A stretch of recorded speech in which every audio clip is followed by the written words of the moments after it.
L'ombre de Napoléon plane depuis maintenant plus de 2 siècles sur la ville. En effet, le 25 mai 1804, soit seulement 7 jours après sa proclamation en tant qu'empereur, Napoléon Ier décide par décret de transférer la préfecture de la Vendée de Fontenay-le-Peuple vers La Roche-sur-Yon.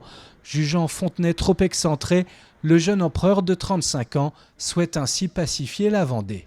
La ville, elle part de rien, puisqu'il ne faut pas oublier qu'elle avait été quand même détruite pendant les guerres de Vendée. C'était un petit bourg à l'époque, La Roche-sur-Yon, en 1793, et la ville avait subi des destructions, donc il fallait partir de zéro. Mais La Roche-sur-Yon avait l'intérêt d'être vraiment centrale au niveau du département. C'était à l'axe des routes principales de l'époque, Nantes-La Rochelle et Saumur-les-Sables. La Roche-sur-Yon, c'est sa ville, comme il le dit. Sa ville, à cette époque, la ville s'appelle Napoléon.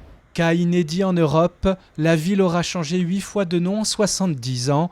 La Roche-sur-Yon, ancienne principauté de 1473 à 1770, commence alors, grâce à Napoléon, à se transformer à son image.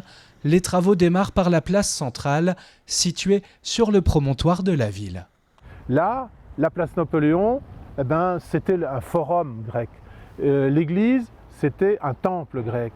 Le palais de justice, qui est aussi un des éléments phares de cette place, est constitué sur les mêmes bases. C'est la seule à s'être appelée Napoléon, c'est la seule qui a été dessinée de la sorte, avec son pentagone, ses 5 boulevards, et qui embrasse justement le cœur de ville.